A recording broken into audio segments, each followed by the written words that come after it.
Hi, it's Michael Kerr here, presenting Small Business Banter.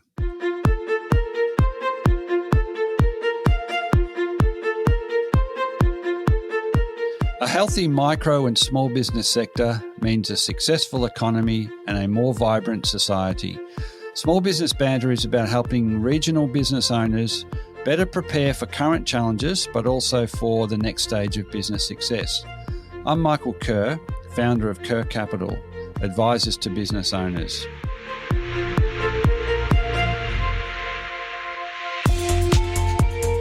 Each week, I interview a fellow small business owner or an expert, and they share their stories, their lived experiences, the wins and the losses, and their best advice to help you, the listener, get the most you can from your own business. Small Business Banter is brought to you from the studios of 104.7 Gippsland FM and is heard across Australia on the Community Radio Network. And thanks also to Kerr Capital, supporters of the show.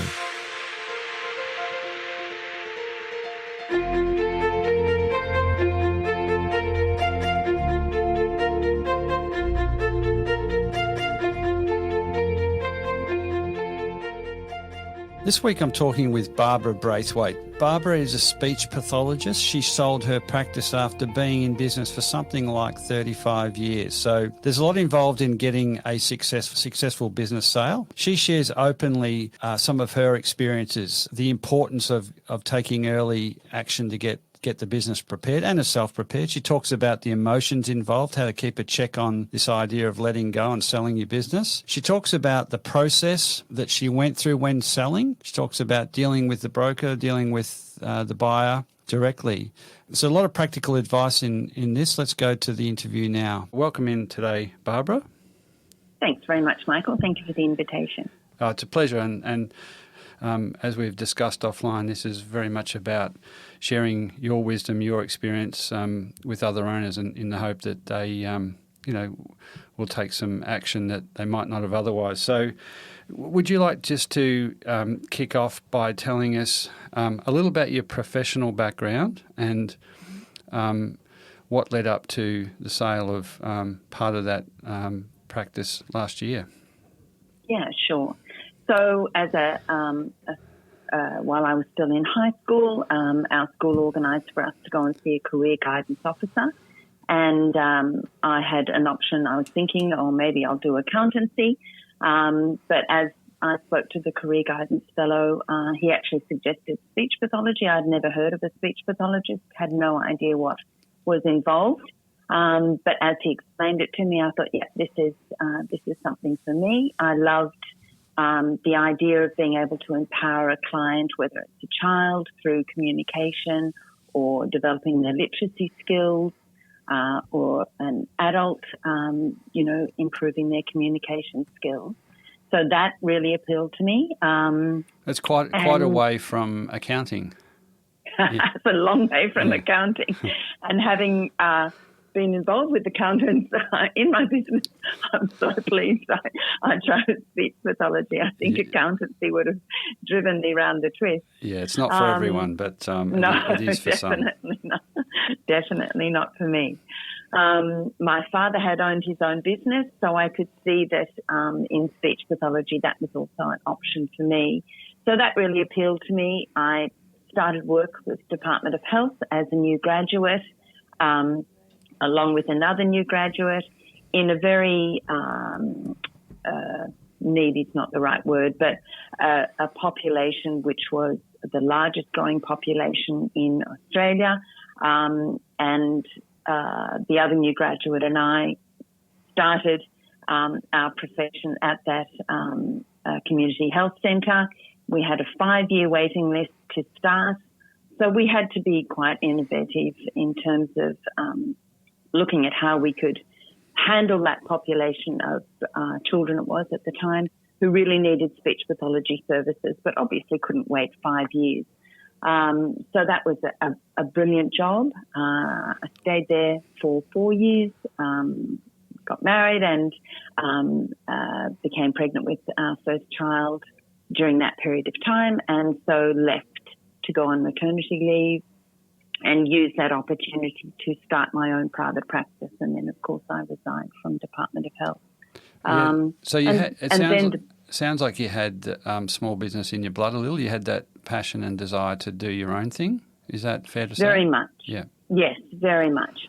And I think when you, work for anyone, work for a government department, you are constricted in terms of what you're able to provide the clients. And for me, I really wanted to be able to provide perhaps a different kind of service without those constraints of, we could only give them a short period of therapy when they really needed something much more than that. Yeah, and it sounds like a 5-year wait list is a terrible thing, but also possibly another part of the reason you saw the opportunity to go and do your thing.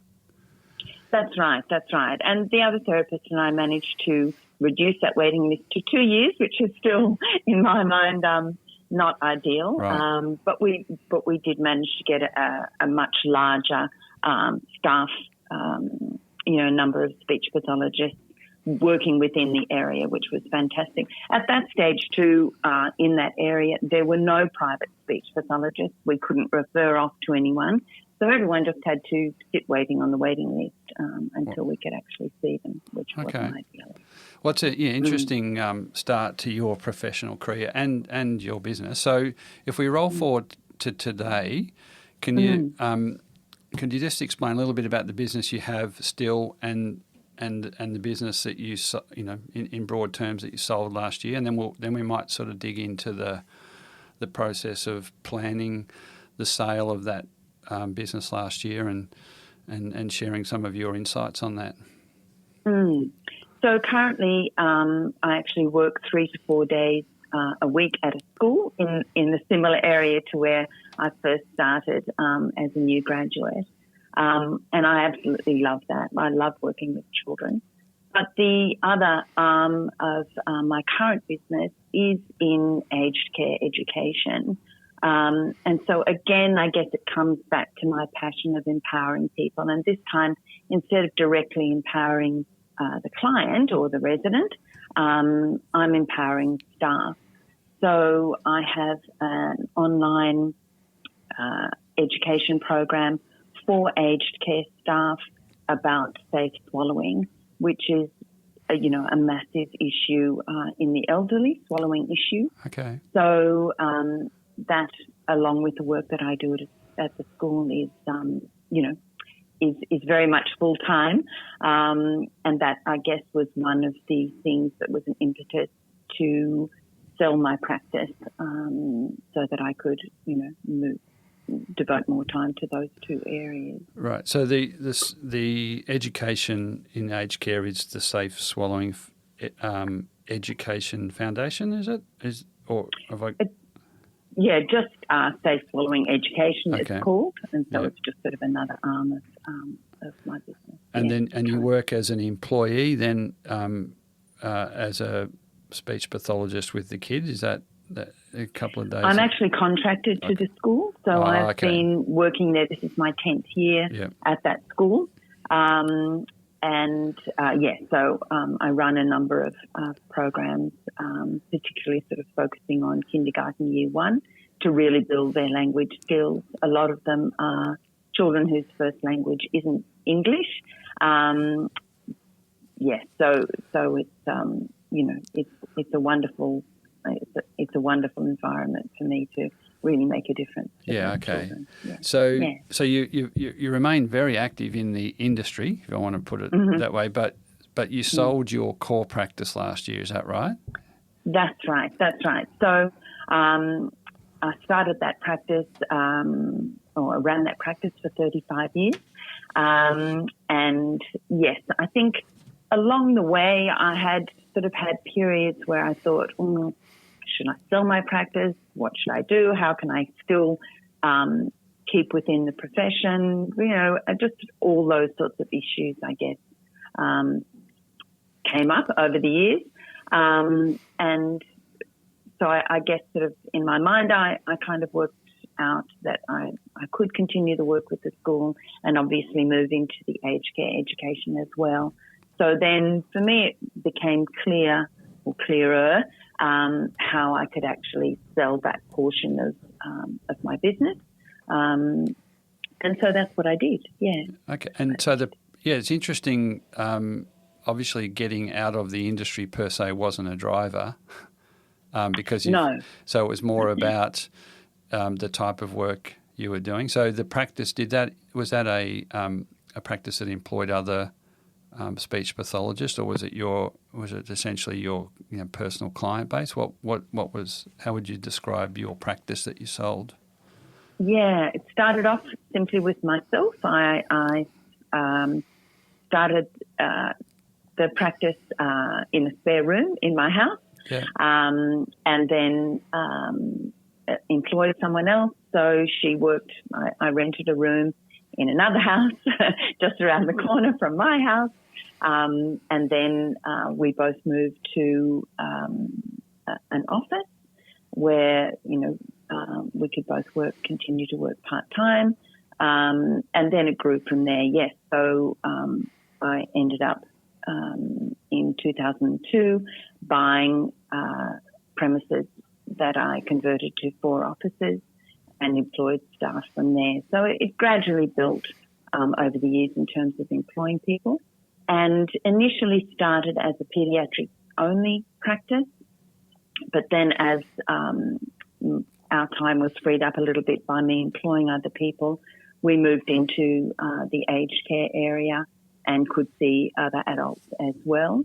So in some ways it was a bit unusual as a private practice. A lot of private practices are either one or the other, either paediatrics or adults, but we were lucky enough, I guess, to be able to have a mixed caseload, which I think appealed to a lot of staff because they wanted to maintain skills in both of those areas, and made it perhaps more appealing to the buyer as well. How many staff did you employ at the time you sold? We had 5 staff. Yeah. Okay, and were you active? Were you working actively, doing speech pathology, or were you more of a manager of the business, or a bit of both? Yeah, I moved in the last maybe 5 years or so more into a manager within the practice. Yeah. I cut down my clinical work simply because of time constraints. I was, also working at the school, and so and I had other staff who could do the clinical work. So I was still mentoring the staff, still very much involved with the caseload and contact with the client, but not face-to-face clinical work. Yeah, so moved more into that managerial role. Okay. Yeah, so it was shaping as a business in the sense that you weren't working 50, 60 hours a week as a practitioner. And exploding, going, I've got to get out of this. It was more, actually, you can tell me now perhaps more about your motivations then to sell that business / practice and then remain in the industry in the way you have. Yeah, I think it was fortuitous that I moved more into that managerial role. Because that enabled me to present the practice as a speech pathology practice that could continue to grow with or without me. I think when you're a practitioner who's doing the majority or a very large portion of clinical work, then the practice very much depends on your presence. I guess the main sort of thinking was I loved the work that I was doing at the school. I loved, obviously, the work that I was doing at the practice. But, there are only so many hours in the week. So just finding that I was dividing my time between working at the school and then managing the practice, as I say, there just weren't enough hours in the day. So I made the decision to sell the practice and keep work. Right. So you came to a personal decision that it was time to to go back to what you loved or what you were really strongly passionate about. But did you feel like you had a saleable practice and business? Yeah, I did. I felt that there was more potential still in the practice, that it could, be taken to the next level with the right buyer. And even though in my approach to the buyer, when I got the ideal buyer, because it was someone whose background was not speech pathology, so I was kind of thinking, how does that work? I just sort of said, a senior therapist would have to be in place to make sure that, the ship was being steered correctly, rather than just letting the employees kind of run the ship. Yeah. Okay. So, well, that leads us. So, if we could go back a couple of steps, and one of the main, things I want to talk about is you decided it was saleable, that you wanted to sell. What did you do as the next couple of steps to? You ended up connecting with a potential buyer who ultimately bought. But where did you start? Did you appoint a broker? Did you approach some potential buyers? Did you advertise it? How did you go about at the very beginning, from that point where you said, "Oh, it's time"? Yes, that was a challenge because I had not heard of many speech pathology practices that had been sold. And I guess always in the back of my mind, I thought, it's, unless I continue working there, it's not a saleable business. But anyway, I did the Google search on, selling a allied health practice or selling a business, and came across a few brokers. So I contacted them. The majority of them had never had any experience selling an allied health practice. So anyway, I knew I would find someone. I can't even remember how I located the broker, but I did go via a broker, which was, in my mind, and in retrospect, a very good idea. They actually had another private speech pathology practice in Queensland on their books, but they also were honest enough to just say, we're learning as we go. So they really guided me in terms of all the financials that I needed to put together.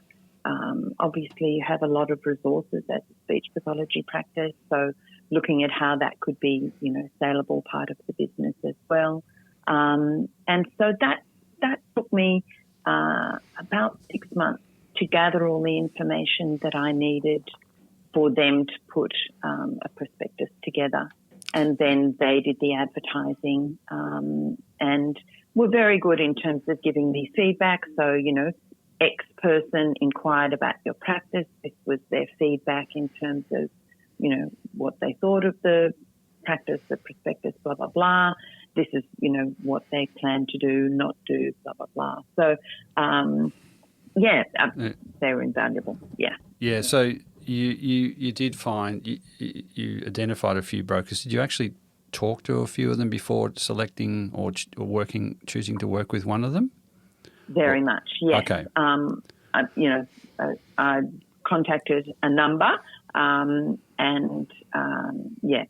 spoke to them all. But the majority of them truly said, sorry, we just don't have any experience. There were brokers who had sold dental practices and whatnot. To me, sort of a medical practices, to me is sort of along the same lines. But anyway, I did manage to find one. Again, Queensland seems to be the place to go. Yes. Okay. So and can you talk about, it took 6 months, which, it's not surprising to me because I work in the industry, just to get ready, because so you were wise enough to realise that you needed an advisor. You chose one. You went through a process of 6 months. Was that a lot longer than you had initially thought, just to get ready? Did you think it was going to be? Maybe. Yeah, of course, one hopes that it will be a lot quicker than 6 months. I was lucky to have support admin staff at the office who could gather a lot of the information. But again, that was a bit of a challenge because I actually didn't tell anyone at work that I was selling the practice. The whole thing falls through. Then I didn't want them to feel unsettled or, feel that my job's at risk. Who knows? The future's unknown. So it was a bit of a challenge getting all the information and, as I say, running the practice and then working at school as well. I think in retrospect, 6 months was probably pretty efficient, actually. Yes, so I just needed to gather financials for the last 3 years. Obviously, I worked through an accountant, so that information was available. Just, I guess, the little bits and pieces. I can't remember all of the, what was required. But yes, I mean, it was a process. But I think 6 months probably is pretty impressive. I don't know. You would know better than I do. Well, look, I always allow, a big part of the process for me, and by the way, when we talk about 6 months here, for those listening, we're talking about just the period of time from deciding you're ready to sell to getting ready. So we'll talk about what happened after that, once you were ready. That took, longer than 6 months. But, it's, a big part of it is also when you work with the sale of your practice business that you've developed over many, many years. You talked about, the staff, you don't want to upset the apple cart by telling, being seen to sell out. Staff are very reactive and jumpy and they like their job. So, but a big part of it is actually getting your chosen advisor to understand the business so they can go away and do their job properly. It's not, if you're going to sell any business, you can't take shortcuts. So you need to be aware of all the potential issues that might block a sale or that might reduce value, and equally you want your broker and advisor to know as much as possible about the business so they can go away and do their job and leave you to continue running the business. And that's why it's a big part of the reason why it takes time just to get ready. So. Yeah. Did you have any, at the end of that 6 months, you had a sense that, did they give you an idea of what they thought the sale time frame and the potential sale value might have been from there? They did. They gave me an idea of the potential, price that I could reasonably expect. Yeah. Time frame, not so much, perhaps. Probably wise. Yeah.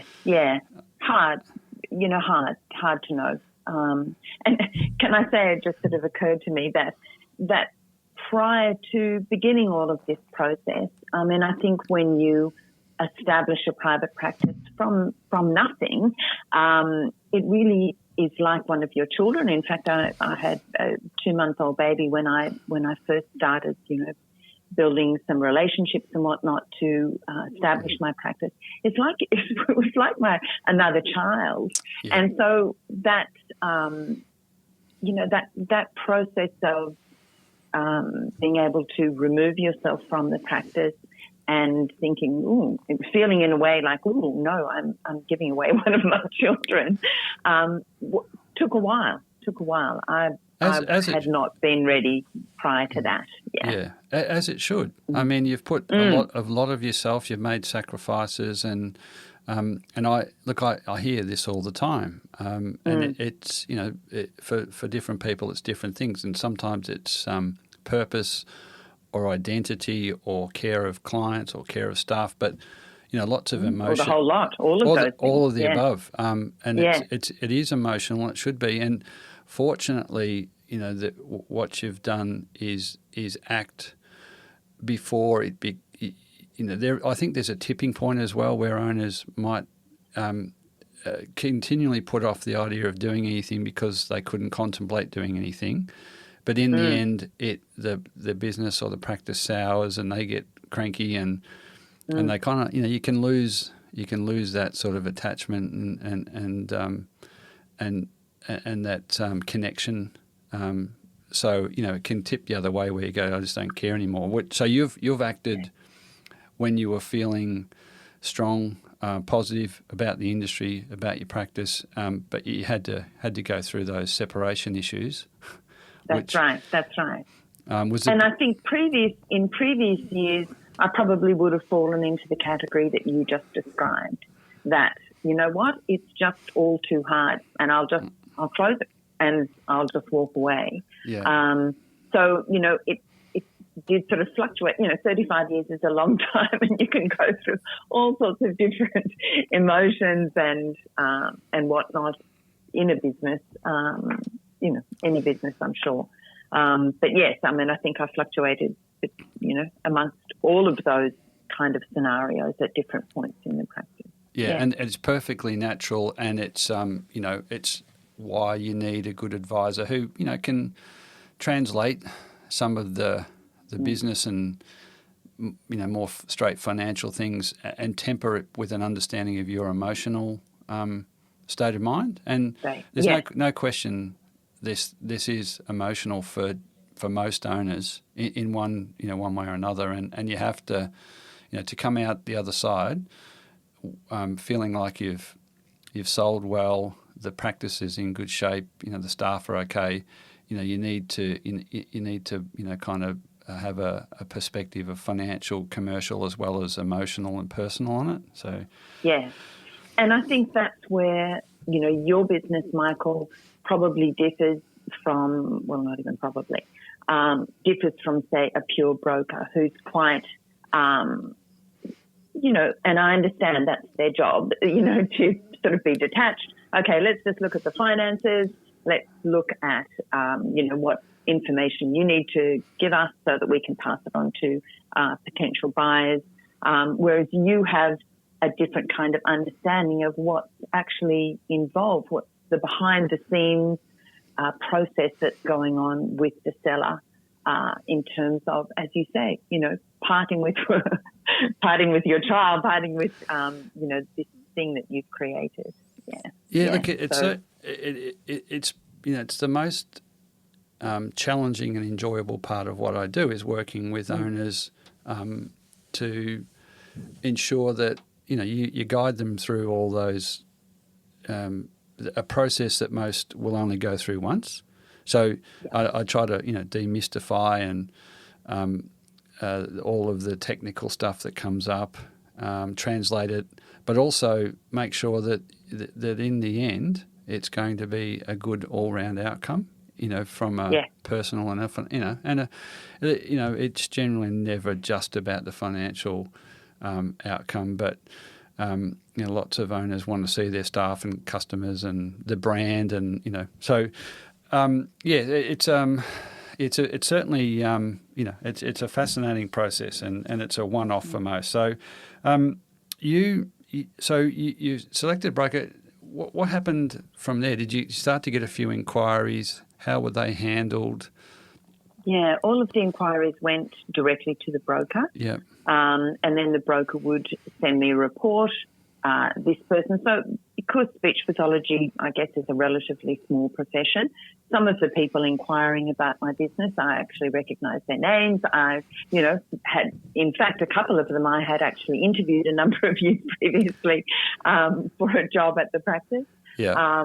And, then the broker also told me what sort of comments they made. And I think, one of the things, naturally, if you've inquired about a business and you've decided not to go ahead with it, then, perhaps your comment about the practice or the business might not be the most positive. So as I was reading through these comments from some of the potential buyers, I had to stop and say to myself, look, don't be offended by what anyone's saying. They're coming from, the place that they're coming from. They haven't run businesses before. You just have to detach yourself a little bit, I think, from the sorts of comments that you might get about from people who maybe are not all that aware of running a business and what's involved. Because they're to be fair, a lot of them are first time. They're probably it's logical that they would be interested in your business because they're in the industry, they're in the profession. Yep. Yeah, the next step to spend money and buy a practice, it's a little bit like, I described that, owners going through the selling process once. Well, there aren't many who have acquired a business, let alone multiple businesses. So, yeah, it's you're right, to detach and just try to see it through their eyes, and not take it too personally, even though Absolutely. that's challenging. Yes, yeah, that's right. I think for me, I just had to keep in mind, I'm going to find the perfect buyer for my practice, and this is just part of the process. That of course, just like you go to buy a house, a number of people will look at that house, but there'll be one buyer. So, yes, that's just what I had to keep in the back of my mind. Don't worry about these comments. Doesn't matter. It's a perfect buyer. He's waiting. Yeah. No, it's I fundamentally believe that, and it's a process, and it's why getting prepared earlier, allowing more time than you could possibly think is makes sense. But it does take that time and energy. So you filtered through a few buyers. Let's talk about the process with the eventual buyer. Did they come? They came via the broker. They contacted the broker, but rang me directly. So the person who ended up buying the practice is a very sort of bottom line person, a very entrepreneurial person, had a very large sort of home care business, servicing NDIS clients, aged care, but was not a speech pathologist, which kind of surprised me. So he rang me directly, and the first thing he said was, hello, my name is blah, blah, blah. I'd like to buy your practice. I'm like, oh, okay, all right, terrific. And then I started talking, and I said, so are you a speech pathologist? And he said, no, I'm, my background. That's in an finance. excellent question, by the way. But yeah. So it was mind-boggling that he said no, and I'm thinking, well, how's this possibly going to work? But then, as we we talked a bit, and then I thought, oh, this is a joke. This isn't going to work. And of course, I've seen other practices. I know there was a local physiotherapy practice, and they had, spent a number of years really building it. It was a terrific practice, whatnot. It was sold, and then within 6 to 12 months, it was closed. So I knew that I wasn't going to continue to work with a new owner, but I knew that unless someone who had a speech pathology background experience took it over, it would be another one of those businesses that, closes down within a year. And I really didn't want that because, again, this is my child. Yeah.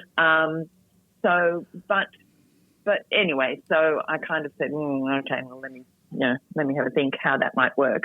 And we just had sort of several conversations. Of course, he wanted to come and have a look at the practice. Again, because none of the staff knew I was selling it, I had to, arrange that at a time where there weren't other people around and whatnot.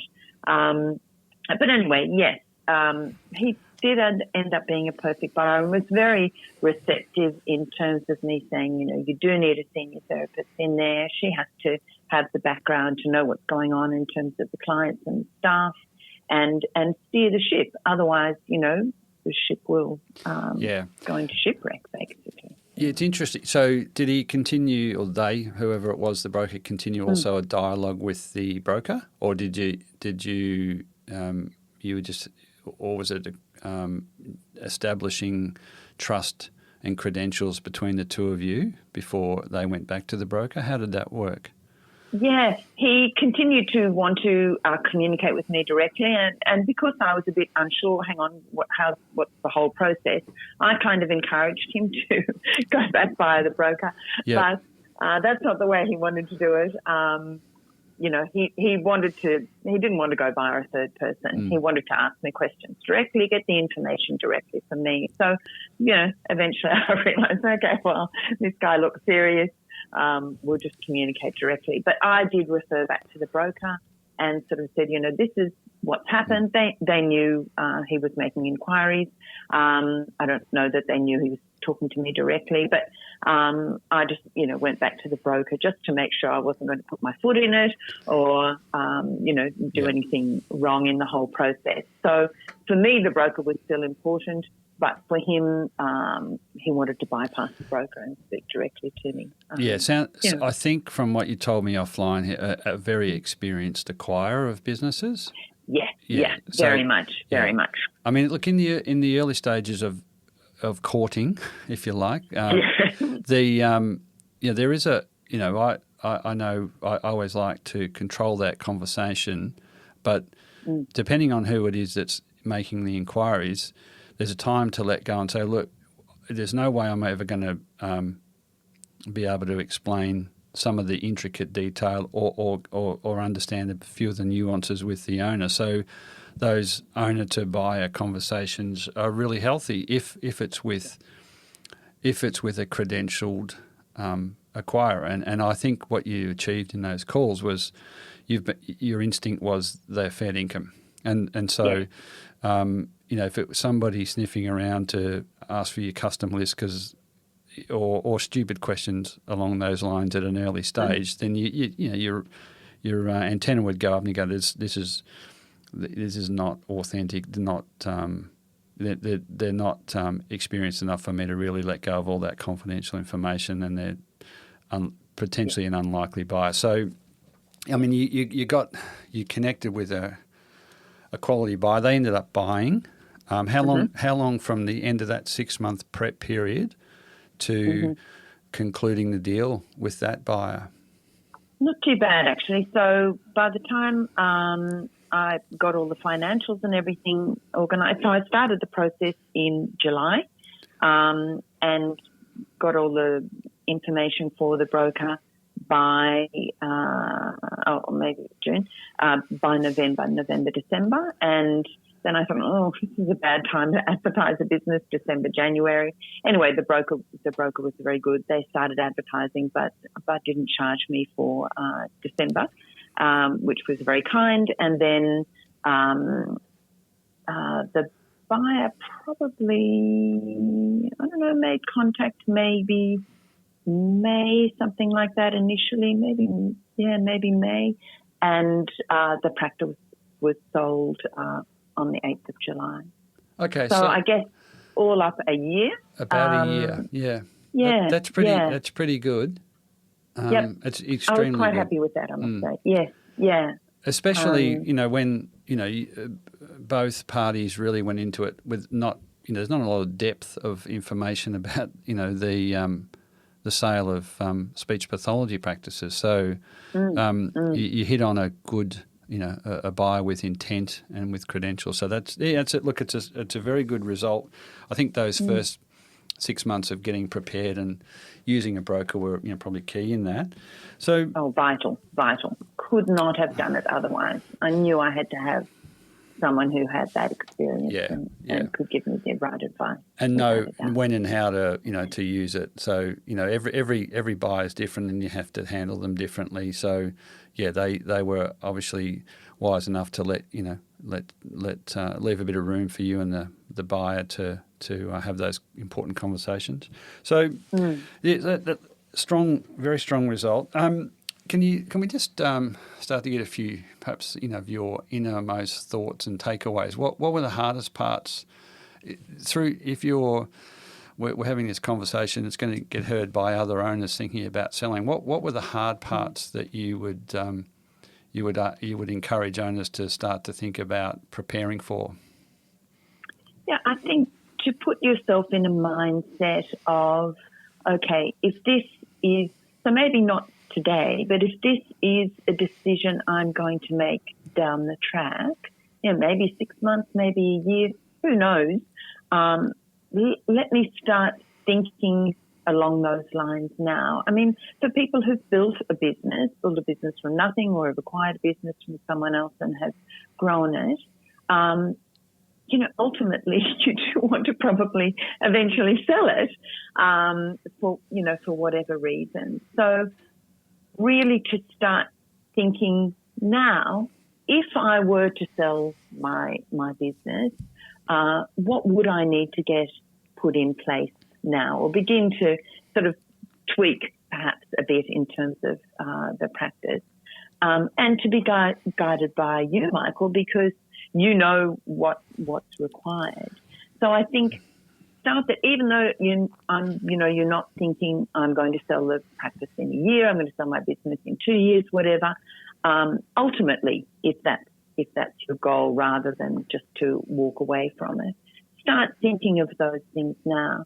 Start putting things in place while you have the energy to do that. Right. So before you're in a situation. I know there was, a speech pathology practice that had been sold, a few suburbs away from mine. I don't want to put anything negative out there, but she sold it. She had cancer, unfortunately. Yeah. When you're dealing with a health issue or a family issue or some personal issue, trying to gather all this information is just, is very stressful. So if you can just sort of think along those lines well and truly before anything like that happens, then, I think that's a good idea. That would be the first thing that I would say. And now I can't remember the question. So I had another thing I was going to say, but I can't remember what it was. Well, I think you hinted at having to deal with staff. Now that's always tricky. So was that? How did you deal with that? When did you tell them in the end? Was it really much closer to the the sale?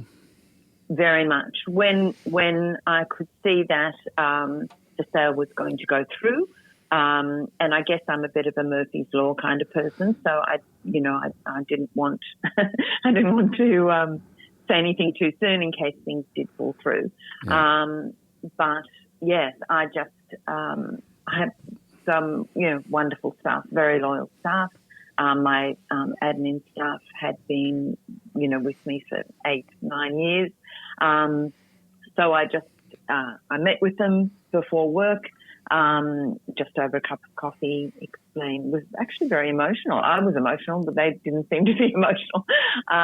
Just sort of said, I'm at a point where I think now's the time to sell my practice. I have an owner who is I have a buyer who's very keen to maintain all staff. So, that he's assured me that he won't be changing any staff.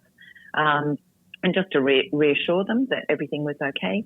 So, just told my admin staff first, who had been with me the longest, and then, talked to each speech pathologist individually just to let them know what was happening. Also reassure them that, their job would still be there.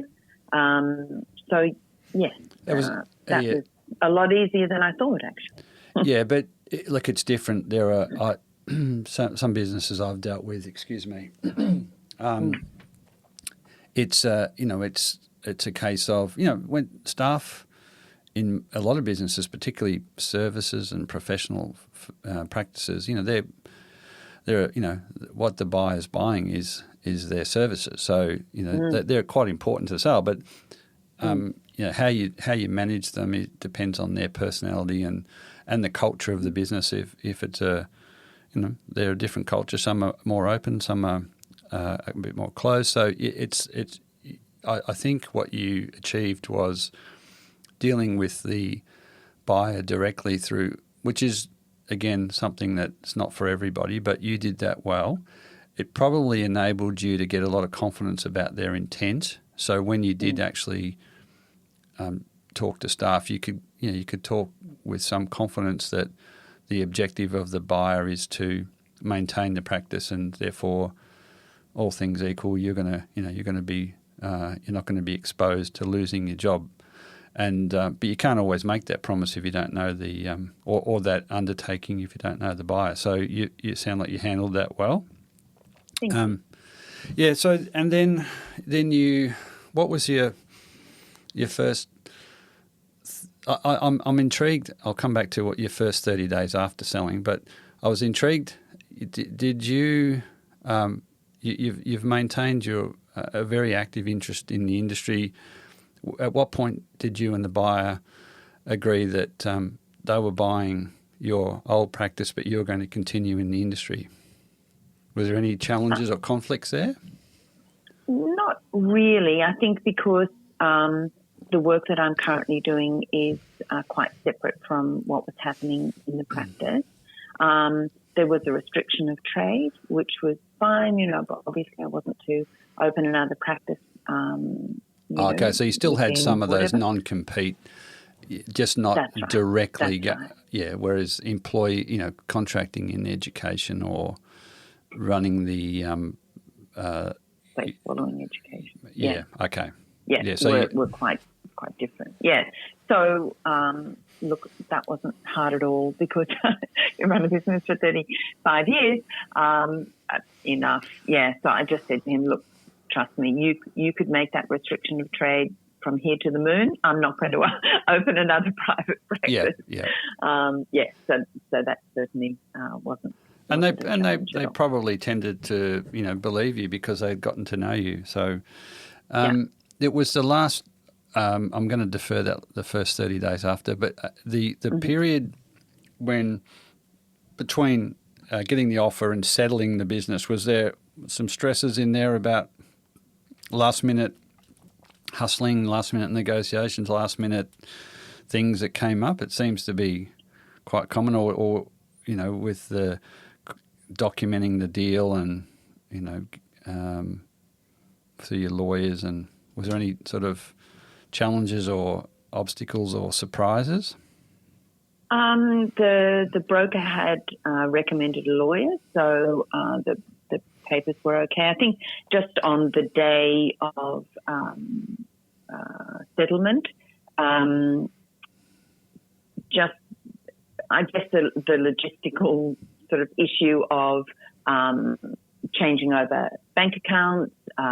We had an FPOS machine, so they wanted to put in their own, whatever it was, Apple Pay or whatever they used, Stripe or whatever.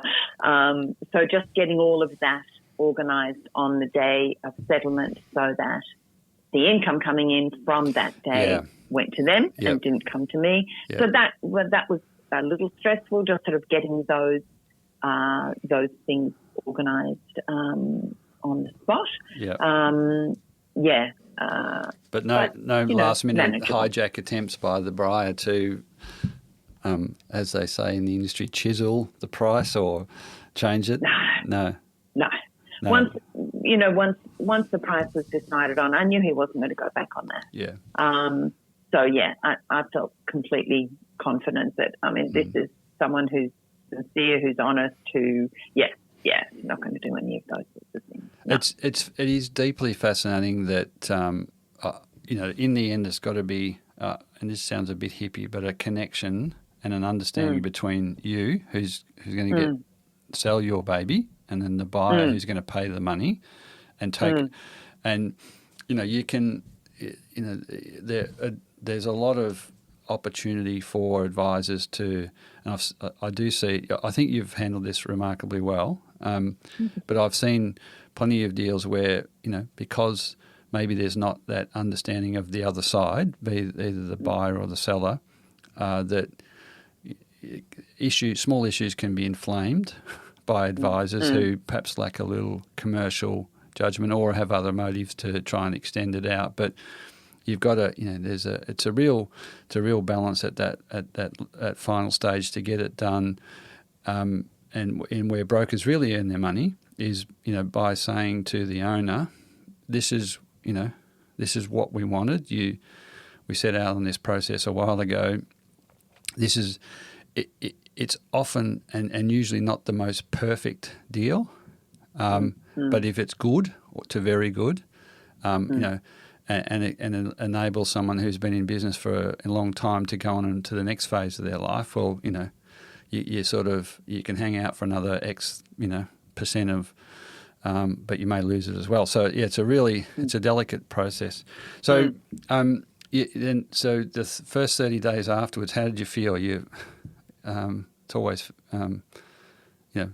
Friday you sell, Monday you're a free agent, or probably a busy free agent, but what was your... Yeah, that's right. Only relatively free. I included a 6-month handover period because the senior therapist that the buyer, I actually interviewed her and employed her on the buyer's behalf, was fantastic. I mean, just a brilliant, very vibrant personality, but had not run her own. She had always done contract work, but had not ever employed anyone. And so I wanted to make sure that she felt completely comfortable with, directing the staff, directing the practice. So it was quite a busy 6 or 7 months or so. So when I finished at the school, I'd race back and have a meeting with her, make sure everything was, running correctly. Prior to selling, I have always sort of set up protocols, X happens or a client contacts, these are the steps that we follow, so that all of the staff were on the same page, no matter who the client spoke to. So for me, those protocols were absolutely vital. And I wanted to make sure that she, understood them and followed them. They made sense. I think the other thing too is I actually had no idea what the buyer's plan was for the practice, and I think that would have been great to know his plan. I just kind of assumed that the senior therapist would step in. It would be running exactly the same way, pretty much, as I had been running it. But he had a very large plan, and really I didn't know what was coming. The number of new referrals was massive, and I wasn't quite sure of the process of how those referrals had come to us or how I should be dealing with them. So I think if you're doing a handover period, which I think is essential, I think it's important to understand what sorts of changes might that new buyer put in place so that you can make sure all of that runs smoothly. So that was a very steep learning curve for myself, but also for the new therapist. She was the senior therapist. She was, getting used to how I had been running things, and then we had this huge influx of all these different things happening. That's something I would certainly keep in mind. So, how was it after that? I think it was a process of me during that handover. I was still learning to let go of the practice. And then, by the end of 6-7 months, when I could see everything was running smoothly, then, it was just great. I felt quite separated from it, yeah. Yeah, so you felt like you'd achieved what you wanted to achieve, and, and you've left it in good shape. That's right. And happy to move on. And and knew it would continue to grow, which it has. Yeah. Sounded like it grew pretty quickly after. I was fascinated when you said that the referral started increasing. So, I think one of the lessons for me as an advisor to owners is you or your broker or both of you, you really understanding the buyer's intentions, plans is vitally important, because they've all got a different plan for your business, and what it translates to potentially is different values for your business. And we all tend to look at our business, and brokers and advisors, that we look at it as the business it is. It's been chugging along like this. Buyers are creative; they can take it in all sorts of different directions, and understanding what they've got in mind and planned. Sometimes they're a little reluctant, sometimes they're open, but the more you can dig around that, the better you are, because it kind of gives you that confidence to continue with the typically long discussions and negotiations, and as in your case, that post sale workout period, you know what you're up for. So that's right. And he just he had different strategies in place. in terms of referrals and referral sources and whatnot, which I wasn't even aware of. So, yes, yeah. But I think that handover period just sort of made me comfortable that, this is going to continue to grow. You probably also got the sense it was a good acquisition for them, and that's a good thing. Definitely. Barbara, look, we're coming up nearly to the hour. It's been a fantastic conversation. Thanks so much for your generosity of time. My pleasure. I've loved it. I've if you had to, I'm putting you on the spot here, but I'm about encouraging owners, and you've reinforced it very strongly today, that if you're planning to sell, and I talk about it a lot in other media or other podcasts I do, that there's a signal, there's a time when owners do know they have to do something about it. Many don't. So your message today is don't let it go. Do something about it. In using a good broker is a good idea, a good advisor. I think that's there's some brokers whose modus operandi is to take every listing, tell the owner whatever the hell they want to hear, and then whittle them down, and it is horrible endings generally. So you've got to invest in a good broker. You've got to invest in them understanding you and your business. Is there anything else that if you had the ears of somebody who's sitting there, been in business for 25, 30 years and not quite sure what to do, what's your sort of closing remark on what they ought to do to enable them to transition out of their business and into another, and we didn't really get to this, but you had purpose and another pathway, which it really can help you to get through. There are other sales that go much longer than your 1 year, that they often go for 2-3 years. So having something post getting out is vitally important, whether it's, travelling or whether it's another bit, whatever it happens to be, you need that to be able to, drag yourself through sometimes. So you've done that, you've had a purpose beyond the business. A closing remark for those owners that are in that scenario of thinking about it.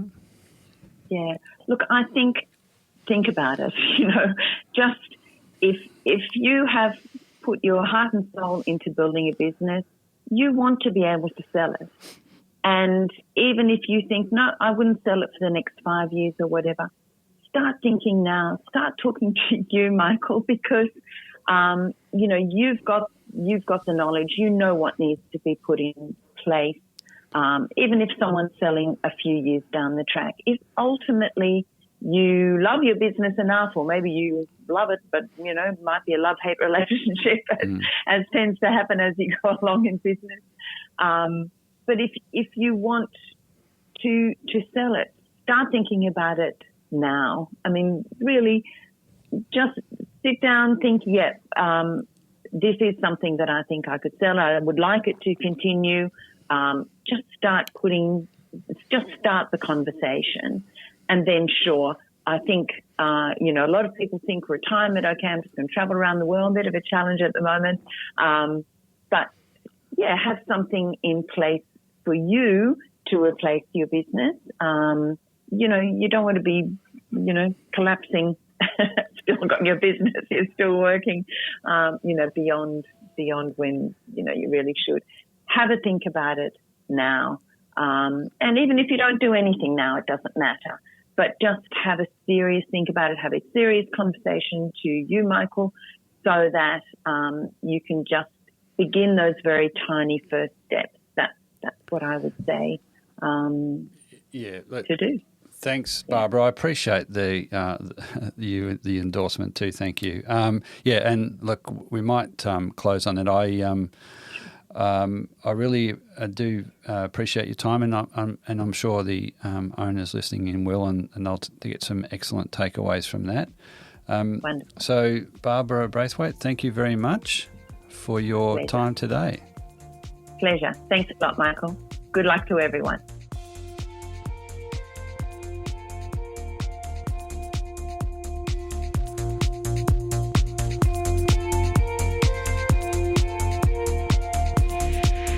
So that is all for today's episode of Small Business Banter. I continue to be inspired, bringing you small business experts and other small business owners and hearing their stories. If you want to listen to any past episode, jump onto your podcast platform of choice and search Small Business Banter. There you will find a diverse and fascinating collection of small business owners and experts openly discussing and sharing their experiences. For any of the links, resources, or information we've talked about on the show today, or to contact me, please head over to smallbusinessbanter.com, or you can find us on Facebook and Instagram. And it would be great to have you tune in the same time next week for another episode of Small Business Banter.